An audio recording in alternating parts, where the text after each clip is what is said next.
우리 다 같이 한 음성으로 읽겠습니다. 그들이 여호와를 향하여 악을 행하니 하나님의 자녀가 아니요 흠이 있고 삐뚤어진 세대로다. 어리석고 지혜 없는 백성아, 여호와께 이같이 보답하느냐? 그는 내 아버지시요 너를 지으신 이가 아니시냐? 그가 너를 만드시고 너를 세우셨도다. 옛날을 기억하라. 역대의 연대를 생각하라. 내 아버지에게 물으라. 그가 내게 설명할 것이요 내 어른들에게 물으라. 그들이 내게 말하리로다. 아멘. 아멘. 벌써 한 달이 지나가고 또 새로운 달이 되었습니다. 6월입니다. 6월이 되면 제가 늘 한 번씩 매년 똑같은 제목으로 설교하는 게 있습니다. 그게 그리스도인은 나라를 사랑합니다. 그리스도인의 나라 사랑에 대한 설교입니다. 6월은 호국 보훈의 달입니다. 나라 사랑의 달이라고 하지요. 내일은 현충일입니다. 현충일은 메모리얼 데이라고도 이렇게 칭합니다. 기억하는 날이라고도 이렇게 말하지요. 나라를 위해서 헌신했던 사람들을 기억하고 나라가 힘들고 어려운 지난 날을 기억하는 겁니다. 그래서 순국 선열과 호국 영령들을 그들의 충렬을 기리는 기념일, 순국 선열 이러면 그분들은 일제치하에서 잃어버린 나라의 국권을 되찾기 위해 목숨을 바친 사람들을 순국 선열이라 그럽니다. 호국 영령은 전장터에 나가서 자기 목숨을 초기와 같이 목숨을 바친 사람들을 호국 영령이라 그럽니다. 그래서 우리가 이 호국 보훈의 달에는 나라를 위해서 헌신했던 사람들을 기억하고 나라가 얼마나 소중하다는 것을 기억하는 그런 때입니다. 제가 올해 6월 달을 맞이하면서 이 말씀을 준비하다가 언뜻 이 생각이 들었어요. 어떻게 대한민국이라는 국호가 생겼을까? 어떻게 조선이 망하고 난 이후에 대한민국이라는 나라가 어떻게 생겨졌을까? 대한민국은 옛날처럼 왕권 중심의 나라가 아니지 않습니까? 조선이라는 나라는 500년을 이어오지 않습니까? 500년을 이어온 그 나라가 어떻게 국호가 이렇게 바뀌었을까? 그것은 누가 외부 사람이 바꾼 것이 아니고 1897년도에 고종 황제가 자기가 바꾼 거예요. 이제 조선이라는 이름을 버리고 대한제국이라는 제국을 만들어서 그래서 자기의 이름을 고종 황제라 칭하면서 이제 외교적으로 또 이렇게 대외적으로 이 한국이 자주 국방을 하는 그런 나라라는 것을 나타내는 그런 의미에서 그 이름을 대한제국이라 그렇게 1897년도에 그렇게 만듭니다. 이 대한제국이라는 이름은 그래 오래 가지 못합니다. 1910년도 한일합병이 있는 그 해까지 13년 동안 불려진 이름이 대한제국입니다. 그렇지만 이 대한제국은 여전히 조선 이 왕조에 이어진 그 국가였지요. 이 조선이 완전히 일본과 합병이 되고 망하고 난 1910년 이후에는 나라가 완전히 없었습니다. 그러다가 9년이 지나고 난 다음에 1919년도에 3.1 만세운동이 일어납니다. 3.1 만세운동이 일어나면서 그 만세운동이 이제 일본들이 핍박을 하니까 거기에 주동자들과 독립의 뜻을 가진 사람들이 흩어져서 도망을 가서 저 만주로도 가고 중국 상해로도 가서 상해에 모여서 임시정부를 세웁니다. 임시정부가 3.1 독립운동이 있은 지 한 달 지난 그 해에 4월 11일 날 조직이 되는데 그들이 모여서 처음 고민했던 그 문제가 뭔가 하면 국호를 뭘로 할 것인가 하는 것이에요. 국호를 뭘로 정할 것인가. 그래서 그들 중에 여운형이라는 사람은 우리가 대한제국은 망했으니까 우리가 조선제국으로 그렇게 이름을 짓자라는 제안을 했어요. 그러자 그걸 듣고 있던 신서구라는 사람이 대한으로 망했으니 대한으로 한번 흥해 봅시다. 그래서 우리 그 대한이라는 그 칭호를 한번 그대로 이어받읍시다. 거기에서는 여러 가지 논쟁이 있었죠. 뭐 조선이 좋다 뭐 이렇게 했는데 그 임정 요원들이 투표를 해서 다수의 지지를 받아서 대한민국이라는 그러한 정부 이름을 가지고 대한민국 임시정부가 그래서 1919년 4월 11일 날 중국 상해에서 세워지게 됩니다.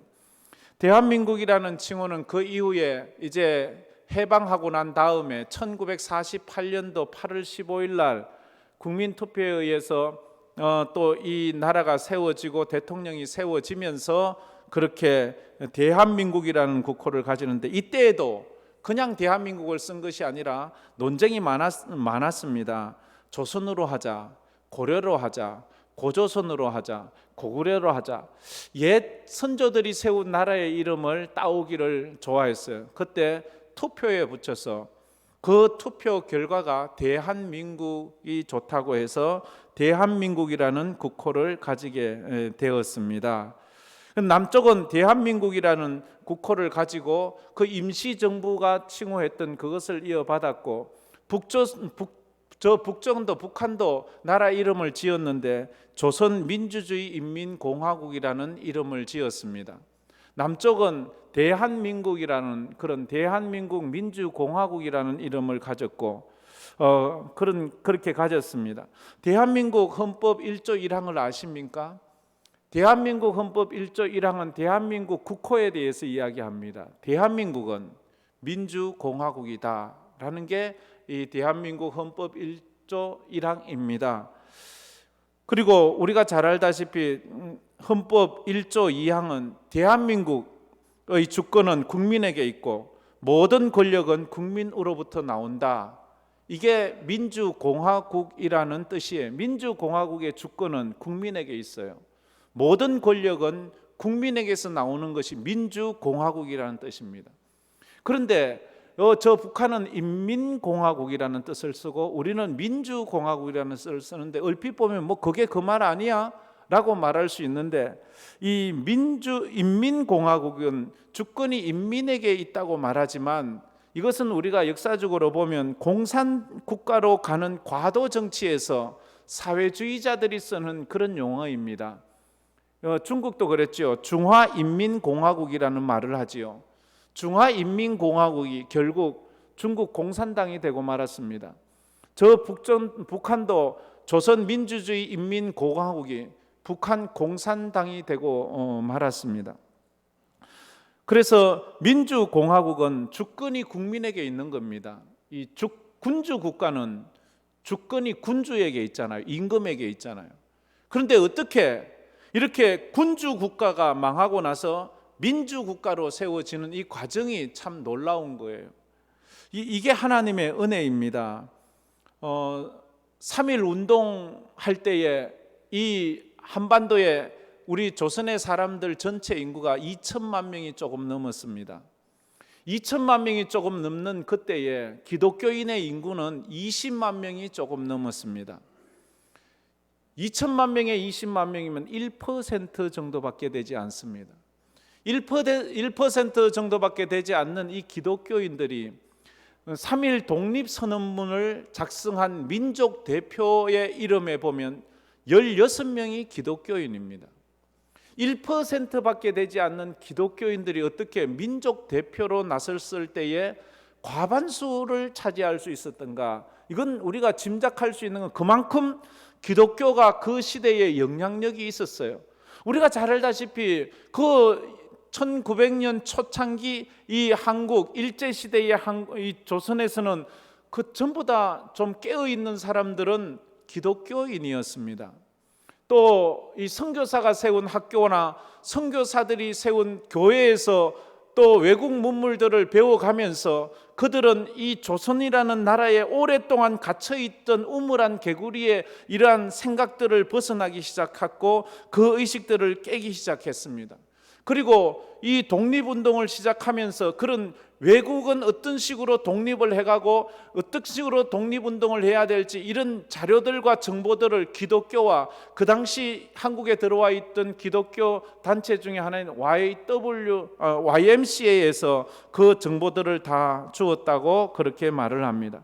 그래서 그 모든 만세운동의 중심에는 언제나 기독교인이 대다수가 있었고, 결국 그것이 임시정부나 나라가 해방이 되고 난 다음에 이끌어가는 지도자들 중에서도 기독교의 영향으로 세워가는 그런 나라가 되었다 하는 것입니다. 기독교는 국경이 없는 종교입니다. 기독교는 누구나 다 믿을 수 있습니다. 백인들만의 종교도 아닙니다. 흑인들만의 종교도 아닙니다. 모든 인류가 다, 미국의 종교가 아닙니다. 모든 인류가 다 믿어야 되는 종교가 기독교입니다. 그러나 그리스도인들에게는 조국이 있습니다. 우리가 태어나고 우리가 사랑하고 우리가 물려주어야 될 우리 땅이 있어요. 그래서 기독교는 국경이 없지만 그리스도인에게는 조국이 있는 겁니다. 일제강점기에 한 미국 선교사가 한국에 와서 선교를 하다가 본국으로 보낸 선교 보고서에 이런 기록이 남아 있습니다. 조선에서 야소교인이 된다는 것은 곧 애국자가 된다는 말과 같은 것입니다. 야소교인만이 참혹한 일본의 식민 지배에서 소망을 포기하지 않은 유일한 조선 백성이기 때문입니다 라고 말했어요. 그래요. 그래서 모든 이 기독교 활동이 거세졌고, 이 3.1 운동도 기독교 정신으로 비폭력, 무저항, 이건 기독교 정신이거든요. 이것이 인도나 다른 모든 나라도 이것이 확산되어 갔음을 알 수 있습니다. 그래서 3.1 운동의 결과로 생겨난 것이 상해 임시정부고, 그래서 결국 그것이 발전되어 대한민국 정부 수립이 되었습니다. 요즘 근자에 몇 년 동안 우리 정부의 근거가 어디냐, 임시정부냐 아니면 초대 우리 정부냐 이런 말이 있지만, 저는 그런 논리에는 이것도 저것도 아닙니다. 그냥 저는 하나님께서 어떻게 우리나라를 이끌어 왔는지에 대한 저의 이야기를 하는 거지, 어느 주장을 제가 지지하거나 그 반박하는 것은 아닙니다. 상해 임시정부의 초대 대통령이 누군지 아시지요? 이승만이었습니다. 우리나라 대한민국 초대 대통령이 또 누군지 아시지요? 이승만이었습니다. 같은 사람이 초대 대통령을 했고, 그래서 이 나라가 이만큼 오게 되었습니다. 그리스도인들은 역사를 보면서, 역사를 보는 안목이 나무를 보는 안목에서 숲을 보는 안목으로 바뀌어야 됩니다.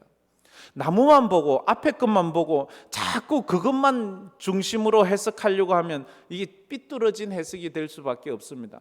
큰 숲을 봐야죠. 숲을 보면 이 숲을 통해서 그 나무가 어떤 위치에서 어떤 역할을 하는지를 알거든요. 이 대한민국이라는 역사를 볼 때에 지금만 보지 말고 그 거시적인 안목을, 일제치하에서 하나님께서 이 나라를 어떻게 사랑해 주셨는지, 망한 나라에 하나님은 선교사들을 보내주셨어요. 망한 나라에 선교사들이 올 이유가 없잖아요. 그런데 그들이 와서 복음을 전하고 망한 나라 백성들에게 하나님을 가르치고 믿음을 주고 독립의 의지를 심어주고, 그래서 일제시대에 가장 사람들이, 부흥사들이나 성도들이 가장 좋아했던 말씀이 두 가지가 있어요. 첫째는 출애굽기였어요. 어떻게 400년을 노예로 살던 이스라엘 민족이 어떻게 해방을 했느냐. 둘째는 요한계시록이었어요. 어떻게 종말의 때에 우리를 구원하는 하나님이 오시나 하는 이런 출애굽과 요한계시록이라는 그런 말씀들을 사모하고 그 말씀을 붙잡고 일제치하의 성도들은 믿음으로 살 수가 있었습니다.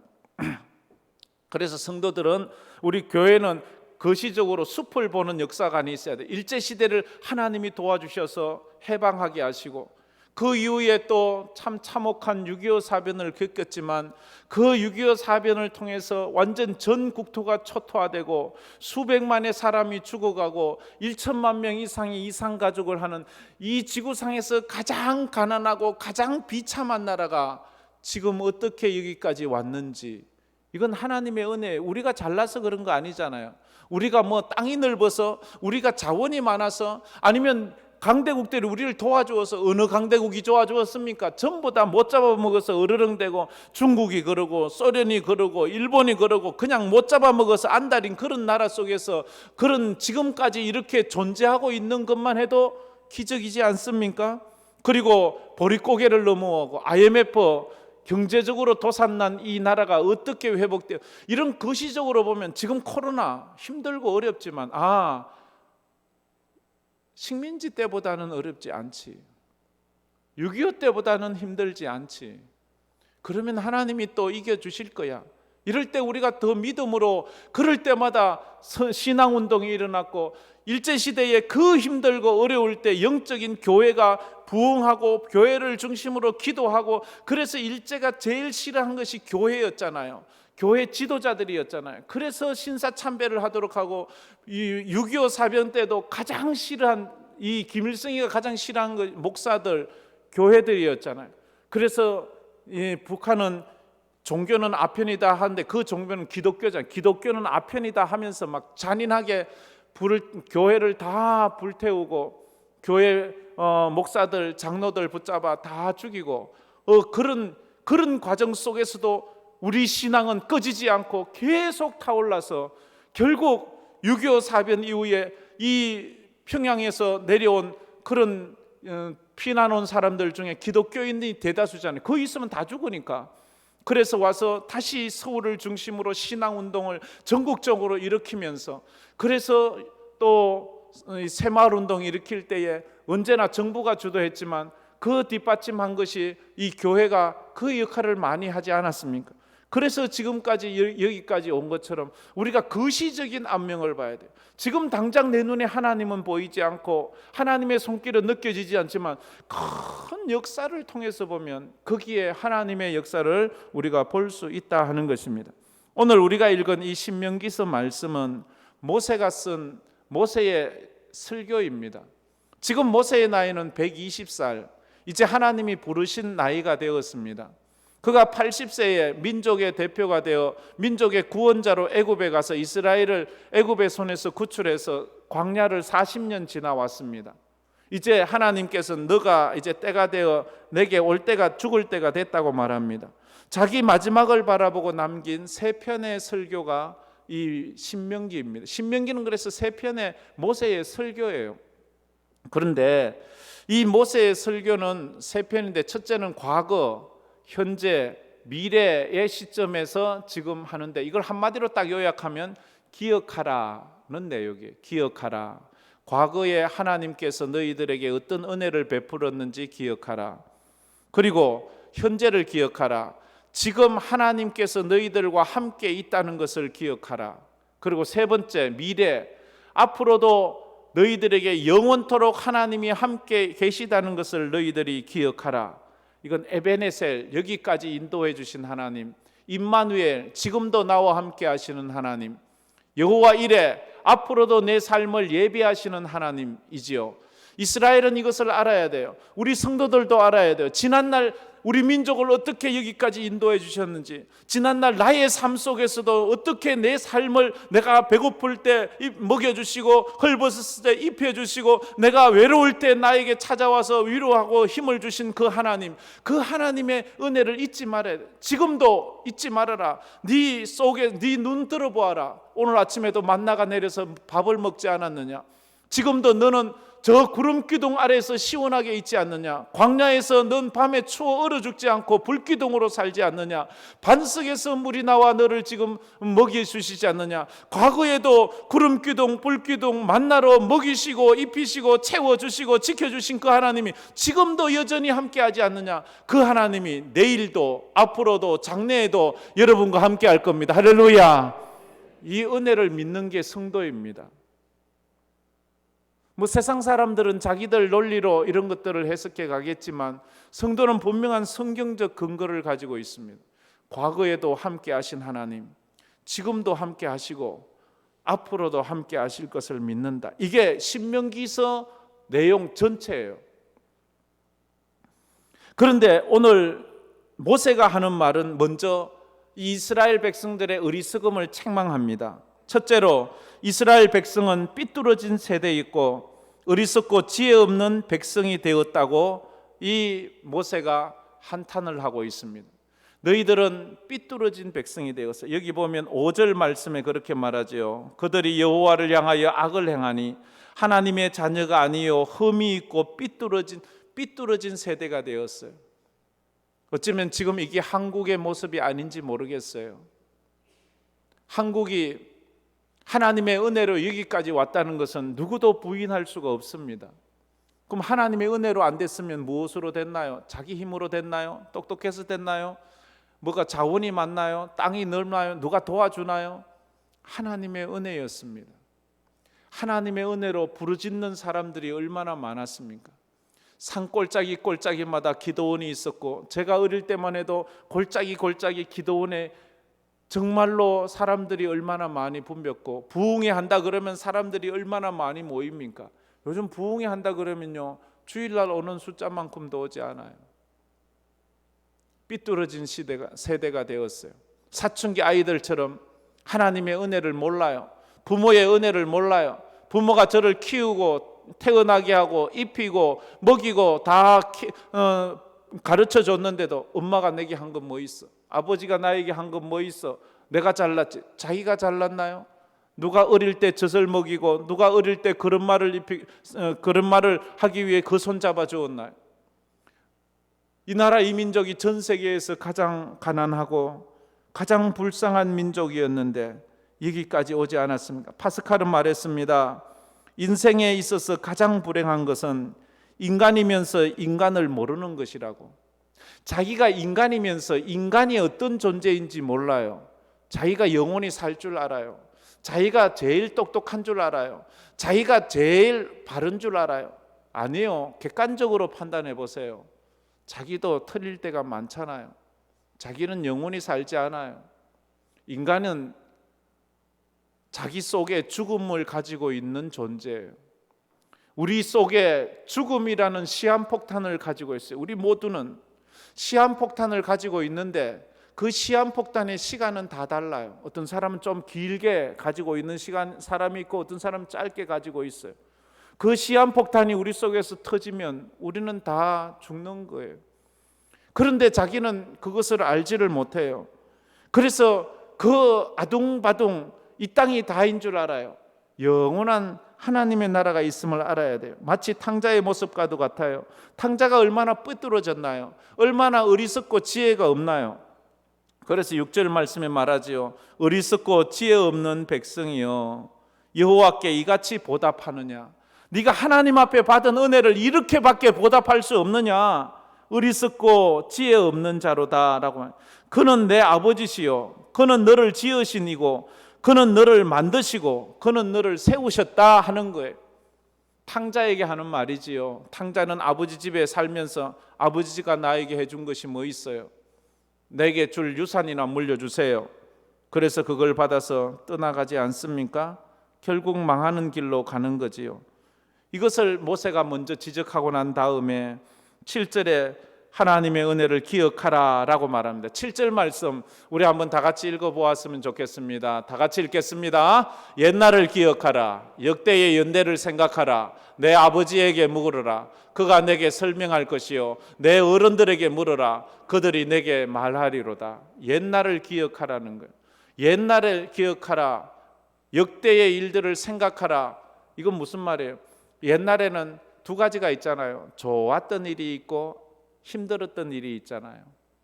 우리 민족의 고난의 때를 기억하고 우리 민족이 또 은혜 받았던 때를 기억해야 한다는 것입니다. 고난의 역사를 잊으면 안 돼요. 고난의 역사를 잊어버리면 역사가들은 말하지요. 역사를 기억하지 못하는 자는 반드시 그것을 반복하게 될 것이다 라고 이렇게 말해요. 그게 개인이든 집단이든 한 국가든 그렇다는 것입니다. 6.25를 겪지 않은 세대가 벌써 90%가 넘어가고 있습니다. 6.25 전쟁이 일어난 지가 72주년이 올해가 됩니다. 그럼 72살 이하는 전부 6.25를 모르는 거예요. 그 세대가 90%가 넘어가니까 우리는 전쟁을 알지 못합니다. 저 공산당들이 얼마나 끔찍하고 잔인하다는 것을 우리는 모릅니다. 그러니까 김일성이 찬양하고 북한 찬양하고, 아니 그러면 그 올라가서 살지 왜 여기서 사냔 말이에요. 난 그게 늘 궁금해요. 살기는 여기서 살고 욕은 여기서 다 하고 가지는 않고 왜 그러는지 모르겠어요. 또 섭섭해 하실라. 아픈 역사를 기억하지 못하는 민족은 또다시 그 아픔을 되풀이할 수밖에 없습니다. 그래서 신명기서 15장 15절에도 모세가 이런 말을 남겼습니다. 신명기 15장 15절 스크린 보고 다 같이 읽겠습니다. 너는 애굽 땅에서 종되었던 것과 내 하나님 여호와께서 너를 속량하셨음을 기억하라. 그것으로 말미암아 내가 오늘 이같이 내게 명령하노라. 저기 보면 두 가지를 기억하라고 하죠. 애굽 땅에서 종되었던 것을 기억해. 근데 시간이 지나서 지금 이 시점이 되니까 이스라엘 백성들이 뭐라고 하는 줄 알아요? 우리가 애굽에 있을 때가 좋았다는 거예요. 우리가 애굽에 있을 때 행복했대요. 애굽에 있을 때 고기도 먹고 애굽에 있을 때 부추도 먹고 애굽에 있을 때는 편안했대요. 정말 편안했습니까? 애굽에 있을 때 노예로 얼마나 두들겨 맞아 죽었어요. 모세가 태어나던 그때 애굽에 살던 이스라엘 민족은 산의 아이를 자기가 낳으면 그 아이를 죽여야 돼요. 목 잘라 죽이든 물에 빠져 죽이든 자기가 낳은 아이를 자기가 죽어야 되는 거 애굽의 법이에요. 그렇게 처참한 세월을 살 때 모세의 부모는 모세를 참아 죽이지 못하고 바구니에 담아 나일강에 던져버려 악어밥이 되든지 그래. 그런데 하나님께서 그 악어밥이 될 수밖에 없는 모세를 기적처럼 살려주셨잖아요. 그런데도 이스라엘 백성들은 삐뚤어지고 어리석고 지혜 없는 사람들이 하는 말이 그때가 좋았대요. 그때가 살기 좋았대요. 요즘도 하는 사람이 공산당이 좋대요. 북한이 좋대요. 김일성이가 좋대요. 말이 되는 소리를 합니까? 삐뚤어진 세대, 하나님의 은혜를 모르는 세대. 우리가 기억해야 할 역사는 크게 두 가지지요. 일제 35년 식민지 고난과 서러움을 기억해야 돼요. 얼마나 서러웠어요. 우리 것을 빼앗기고도 우리는 찍소리 못하고 와서 남의 나라를 빼앗은 도적이 강도가 남의 집을 완전 유린하고 우리 백성을 죽인 살인자들이 큰 소리 치면서 살던 그 시대. 그때 3.1 독립운동을 했던 유관순 열사가 그때 청소년이지 않았습니까? 10대였어요.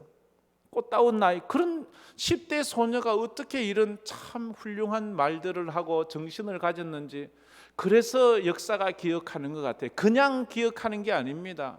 정말 훌륭한 사람이에요.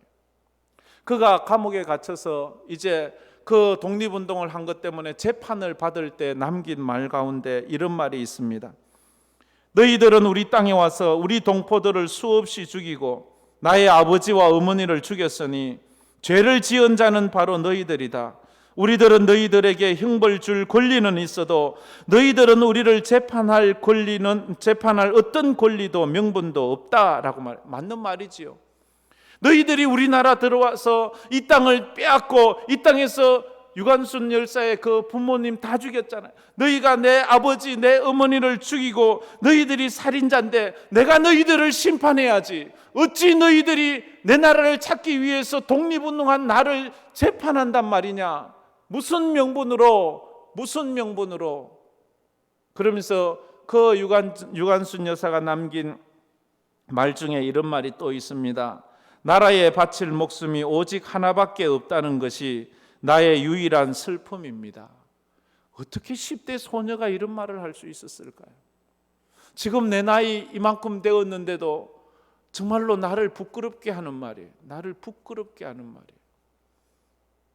우리는 참 이런 걸 보면 참 부끄러운 그래서 이 모세의 말이 꼭 우리에게 하는 거예요. 삐뚤어진 세대여 어리석고 지혜 없는 백성이로다. 이 말이 우리에게 하는 것 같아요. 두 번째로 우리가 잊지 말아야 될 역사는 6.25 동족 산잔의 전쟁이 아닙니까? 공산당, 빨갱이 절대 잊어서는 안 됩니다. 우리가 용서하고 우리 동족이기 때문에 통일은 우리가 와야 되겠지만, 그러나 그것을 잊어버리면 또다시 그런 역사가 반복될 수 있기 때문입니다. 6.25 사변 때 군인이 몇 명이나, 군인 전사자나 실종자가 모두 230만 명 정도. 실종자들은 거의 대부분 죽은 거예요. 어디 있는지 몰라서 그렇지. 230만 명의 군인, 민간인은요 350만 명이 죽었어요. 전쟁 고아가 10만 명이나 됩니다. 이산 가족은 1000만 명이 넘잖아요. 누가 이 사람을, 이거 우리 80년대에 많이 울었잖아요. 이 노래만 나오면 그저 그렇게 우리 민족이 다 울었잖아요. 그건 그만큼 우리 민족이 눈물과 서러움이 많은 거예요. 그 왜 있습니까? 잊으면 안 되는 거예요. 고난의 역사를 잊으면 나라가 망하는 거예요. 일본이, 북한이 이 땅에 쳐들어와서 얼마나 많은 사람을 죽이고 이 땅을 유린했는지를 잊어서는 안 된다는 거예요. 그래도 성경에서도 말하죠. 너희는 애굽에서 나올 때 너희들을 괴롭혔던 아말렉 군대를 결코 잊어서는 안 된다고. 모세, 너희들이 애굽에서 나와서 광야를 지날 때 아말렉이 얼마나 너희들을 괴롭혔느냐, 너희들 그거 절대로 잊으면 안 된다고 모세가 말하자. 그래요. 기독교가 사랑의 종교이지만 그래도 그 사랑은 그냥 이루어지는 사랑이 아닙니다. 잊어서는 안 될 것은 잊지 말아야 돼요. 1933년도 일제시대에 두만강 변에서 있었던 일입니다. 두만강 하구에 가면 작은 도시 도문이라는 곳이 있습니다. 도문이라는 곳에 만춘 여관이 있는데, 그 여관에 어느 날 유란극당 예원자 단원들이 찾아와서 잠을 자게 되었습니다. 유랑극당들은 그렇잖아요. 이동하면서 서커스도 하고 공연도 하고 이렇게 하던 게 옛날부터 있었지 않습니까? 이들이 잠을 자는데 아주 깊은 밤에 그 옆방에 자던 어느 여인이 막 그렇게 피통하고 절규하면서 통곡을 하는 거예요.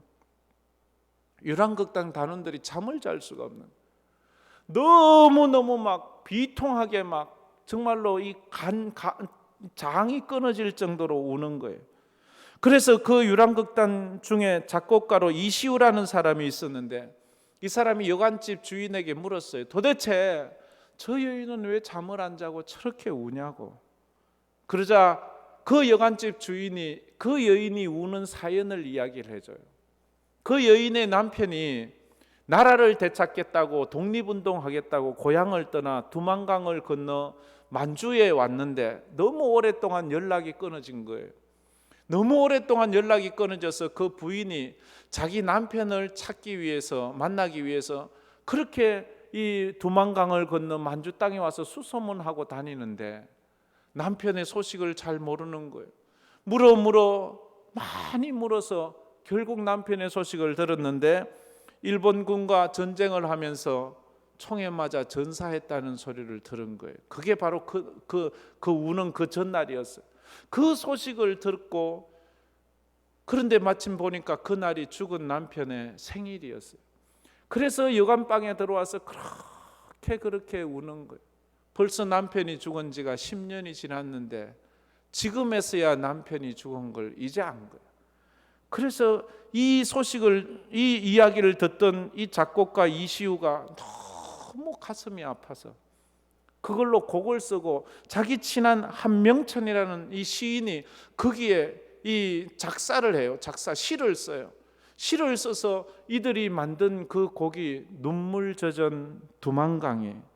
눈물 젖은 이 두만강, 처음에는 유랑극당 내에 있는 장월성이란 소녀가 부르다가 뒤에 몇 년 후에 1938년도에 김정구가 가수지요. 이분이 눈물 젖은 두만강을 평생 그거 한 곡으로 그냥 그렇게 노래를 부르다가 가지 않습니까? 이 곡에 보면 남편 잃은 여인은 나라 잃은 백성을 상징하고, 죽은 남편은 죽은 님이지요. 죽은 님은 망한 나라 조선을 뜻하는 거예요. 그래서 이 곡이 발표되자 막 온 조선 사람들이 막 선풍같이 이걸 좋아하는 거예요. 그래서 일제가 들어보니까 이건 완전 이 독립운동가처럼 느껴져서 금지곡으로, 이거 부르다가 걸리면 감옥에 다 잡은. 그래도 사람들은 모이면 이 노래를 부르는 거예요. 모이면 이 노래. 두만강 푸른 물에 노젓는 뱃사공. 이 예배 시간만 아니면 내가 예배 시간에 이 적당하지 않아서 그리운 내님이여 그리운 내님이여 언제나 오려나. 이 남편을 그리지만 이 나라를, 망한 나라가 언제 해봐. 그런 성도는 고난의 역사를 기억해야 돼요. 고난의 역사를 잊지 말아야 돼. 그리고 마지막으로 성도는 하나님의 은혜를 기억하면서 믿음으로 살아야 됩니다. 고난도 기억해야 되지만 하나님의 은혜도 기억해야 되는 거예요. 하나님을 떠났을 때 당했던 그 고난을 기억하고 하나님 안에서 주어졌던 그 은혜를 잊지 말아야 돼. 신명기서 29장 5절에 모세가 그래서 이런 말을 남깁니다. 우리 스크린 보고 다 같이 읽겠습니다. 주께서 40년 동안 너희를 광야에서 인도하게 하셨거니와 너희 몸에 옷이 낡아지지 아니하였고 너희 발에 신이 헤어지지 아니하였음이며. 40년 동안 이스라엘이 광야 사막을 지나왔는데 옷이 낡아지지 않았어요. 발이 신이 헤어지지 않았어요. 그것 잊지 말라는 거예요. 지난 세월 우리가 하나님 은혜로 여러분 굶었습니까? 하나님 은혜로 여기까지 왔잖아요. 그런데도 이스라엘 백성은 마음이 삐뚤어지고 어리석고 지혜가 없어서 우리가 애굽에 있었으면 좋았는데, 우리가 괜히 하나님 따라 나와서 광야에서 이런 개고생하고 이렇게 힘들고 이렇게 어렵다고 말하는 거예요. 하나님께서 어떻게 먹이고 입히셨는지 기억하라는 거예요. 특히 한국은 더하지요. 세계에서 가장 미개한 나라, 가장 가난한 나라, 폐허된 나라 한국이 어떻게 이렇게 경제 강국이 되고 복음 강국이 되었습니까? 어떻게 세계 10대 강국에 들어갈 수가 있냔 말이에요. 선교 강국은 지금 세계 3대라고만, 우리가 원래 2위였는데 선교 세계 2등으로 했는데 이 브라질이 앞섰어요. 브라질이 그만큼 선교를, 그러니까 저런 민족은 무서운 민족이 되는 거예요. 우리가 지금 선교 3위로 밀려났어요. 지금 그래도 선교 1등이 미국이에요. 그래서 아직 미국이 뭐 부패하고 뭐니 해도 아직도 하나님이 붙잡고 있는 거예요. 지금 한국이 우연히 됐다고 생각하십니까? 그런 거 안 하잖아요. 정말 하나님께서 은혜 주셔서 그렇잖아요. 그토록 우리를 서럽게 하고 우리나라를 유린했던 저 일본을 앞지르고 있잖아요. 얼마나 속이 시원한지 몰라요. 저것들은 우리가 이겨야 돼요. 저것들 이러면 안 되지만 이게 진짜지. 우리가 뭘 해도 이겨야 돼. 좌우지간 축구도 이겨야 돼. 진짜지. 우리가 언제 이길 줄 알았어요. 그런데 지금 앞지르고 있거든요. 코로나 때 더 앞지르려고 하고 있거든요. 역사 반만 년 동안 우리를 괴롭혀오던 저 중국, 몽골족부터 해가지고 우리가 더 잘 살잖아요. 중국은요 국민소득이 10,000불이에요. 우리는요 40,000불. 그리고 우리가 더 잘 살아요. 저 북한은 뭐 비교도 안 되죠. 저 북한은 70년대까지만 해도 우리보다 잘 살았지만 지금은 북한보다도 우리가 더 잘 살고, 일본도 지금 앞지르고 있고, 중국보다도 우리가 더 잘 살고, 이게 하나님의 은혜지. 우리가 똑똑해서 그렇습니까? 우리가 중국보다 땅덩어리가 큰가요? 사람이 많은가요? 힘이 센가요? 뭐가 잘났나요? 그런데 하나님께서 이런 은혜 주셨음을 믿습니다. 그래서 모세가 이런 말을 하는 거 보면 이 말이 참 우리한테 하는 말 같아요. 신명기서 33장 29절, 우리 마지막으로 한번 저 말씀 한번 봅시다. 저 말이 꼭 우리에게 하는 말 같아요. 다 같이 한번 읽어봅시다. 이스라엘이여 너는 행복한 사람이로다. 여호와의 구원을 너같이 얻은 백성이 누구냐? 그는 너를 돕는 방패시요 내 영광의 칼이시로다. 내 대적이 내게 복종하리니 내가 그들의 높은 곳을 밟으리로다. 이스라엘이여 너는 행복한 사람이다. 대한민국이여 너희들은 행복하다. 할렐루야. 황금교회는 행복합니다. 하나님이 이렇게 너같이 구원을 얻은 백성이 누구냐? 우리처럼 1000만 명 이상 되는 이 25% 넘는 그때도 있었잖아요. 다시 회복해야 돼요. 이런 은혜를 하나님의 축복이 있으면 막 그런 은혜가 있는 거예요. 지금까지 이 나라 이 민족을 인도하신 하나님의 은혜는 영원할 것입니다. 우리가 이 은혜를 깨닫고 고난도 잊지 말고 은혜도 잊지 말고 믿음으로 살아. 특별히 이 한 달은 나라 사랑하는 달이 되기를 주의 이름으로 축복합니다. 이 찬양 한번 불러보겠습니다. 이 땅의 황무함을 보소서. 하늘의 하나님 긍휼을 베푸시는 주여. 우리 이 찬양 한번 말씀을 생각하면서 나라를 생각하면서 주여 이 땅에 다시 한번 부흥을 달라고 찬양해 봅시다. 이 땅의 왕무함을 보소서. 하늘의 하나님 긍휼을 베푸시는 주여. 우리의 죄악 용서하소서. 이 땅 고쳐주소서. 이제 우리 하나 되어야 합니다.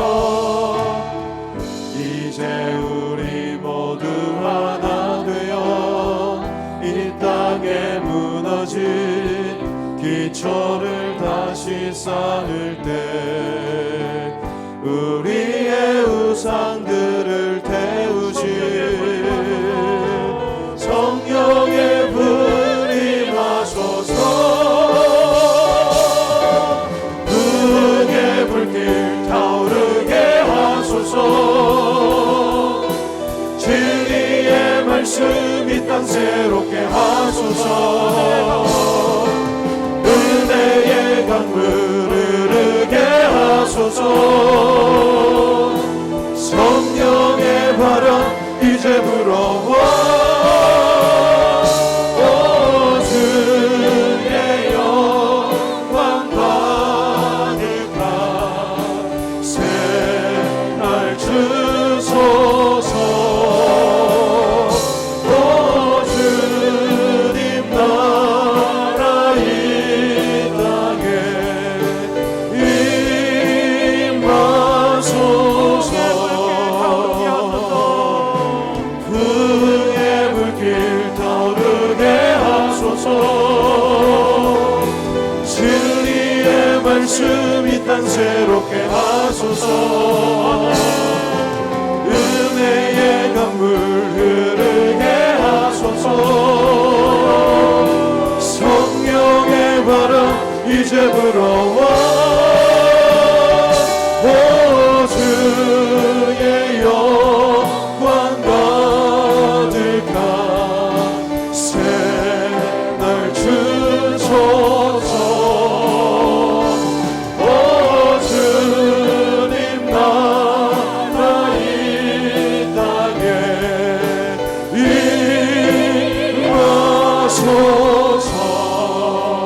임하소서. 다 같이 한번 기도했으면 좋겠습니다. 눈을 감고 머리를 숙여서 그리스도인은 조국이 있습니다. 기독교에는 국경이 없지만 우리 그리스도는 사랑해야 될, 지켜내야 될, 우리 자손들에게 물려줘야 될 우리 조국이 있습니다. 지난날의 조국이 어떻게 여기까지 왔는지를 기억하라 모세는 말을 하고 있습니다. 고난도 기억하고 은혜도 기억하라 합니다. 일제의 아픔도 기억하고 6.25 사면의 고통도 기억하지만 어떻게 그런 처참한 환경 가운데서 지금 이렇게 잘 살게 되고 평화롭게 된 이때를 기억하라 합니다. 한국 반만년 역사 가운데 이렇게 부유했던 때가 언제입니까? 중국을 앞지르고 일본을 앞지르는 때가 언제였습니까? 이렇게 오랫동안 전쟁이 멈춰진 때는 또 언제였습니까? 하나님 이 땅에 다시는 전쟁이 일어나지 않게 하여 주옵소서. 이 땅이 다시 사회주의 공산주의로 물들지 않게 하여 주시옵소서. 이 땅이 하나님을 떠나는 일이 없게 하여 주시옵소서. 이 땅에 잠든 교회와 성도들을 깨워 주시옵소서. 그래서 우리가 다시 한번 이 나라를 바로 세워가게 하여 주시옵소서. 우리 나라를 생각하며 우리 각자의 기도 제목을 가지고 통성으로 한번 기도하겠습니다. 참 좋으신 하나님 아버지, 감사합니다. 은혜와 사랑을 오늘도 저희들을 감사합니다. 사랑하셔서 6월달 아버지 더욱 하나님, 고운의 달을 맞이하여서 나와 우리가 나라를 더욱더 사랑하는 마음을 갖게 하여 주시옵소서. 예수 믿는 자들이 아버지는 이 조국 대한민국을 더 뜻깊게 아버지는 품고 나라를 더 깨우며 사랑하며 기도하며 이 나라를 아버지는 예수로 바로 세울 수 있는 아버지는 그러한 그리스도인들 될 수 있도록 도와주시옵소서. 말씀의 그 반석 위에 세워지게 하여 주시옵소서. 아버지 하나님, 일제 식민지 통치와 6.25 같은 그런 아버지 하나님 아픔이 다시는 이 땅에 아버지 오지 않도록 하나님께서 막아주시고 인도하여 주시고 지켜주시고 보호하여 주시옵소서. 아버지 예수 믿는 우리가 이 나라를 사랑하는 마음으로 더욱더 아버지는 기도하고 이 나라가 잘 사는 나라로 아버지는 하나님 앞에 영광 올려드리는 귀한 나라로 그러한 민족으로 하나님 앞에 귀하게 쓰임받을 수 있는 나라가 될 수 있도록 조국 대한민국 될 수 있도록 주님 은혜를 베풀어 주시옵소서. 부흥의 불길이 타오르게 하여 주시고 진리의 말씀으로 이 땅을 새롭게 하여 주시옵소서. 참 좋으신 하나님 감사합니다. 기억하라는 주의 말씀을 가슴에 새겨봅니다. 아픔의 민족의 아픔을 기억하고 하나님의 은혜를 기억하겠습니다. 전쟁으로 말미암아 너무 가난해서 삼천리 반도 강산이 불구숭이같이 벌겨졌었고 삼천리 반도 모든 산하에 핏비가 그렇게 내리던 그날이 있었는데 하나님의 은혜로 이 땅이 이렇게 평안해지고 이렇게 잘 살게 되었는데 우리는 삐뚤어진 세대가 되었습니다. 어리석고 지혜 없는 백성이 되어서 하나님이 뭘 해주셨냐고 하나님을 알지 못하는 세대가 되었습니다. 주여 다시 한번 이 땅이 주의 품으로 돌아가게 하여 주시옵소서. 역사를 기억하지 못하는 자는 반드시 그것을 다시 겪게 된다는 역사의 교훈을 잊지 말게 하여 주시고 주님 앞에 다시 나아가 서게 하여 주시옵소서. 나라 잃은 서러움을 아는 우리가 다시는 나라 잃는 일이 없게 하여 주시고 아버지 하나님 이웃들의 교훈들을 보게 하여 주시옵소서. 우리가 한순간 방심하면 우크라이나 같이 공산주의 러시아가 쳐들어오는 것처럼 우리가 침략을 당할 수 있는데 주여 불쌍히 여겨 주시옵소서. 그래서 이 나라가 든든히 서가게 하여 주시고 우리 교회가 믿음으로 서는 교회가 되게 하여 주시옵소서. 지금은 우리 주 예수 그리스도의 은혜와 우리 하나님 아버지의 무한하신 사랑하심과 성령님의 감화 감동으로 충만하심이 하나님의 말씀 앞에 그리스도인은 나라를 사랑하고 나라를 지키며 나라를 위해 헌신해야 된다는 이 말씀에 순종하며 이 대한민국을 사랑하고 대한민국을 위해 애쓰기로 마음에 다짐하며 복음 한국이 되기에 힘쓰고 애쓰기로 또 헌신하는 우리 모든 성도들 머리 위에 흩어진 우리 선교사들 위해 이제로부터 영원토록 함께 있을지어다. 아멘.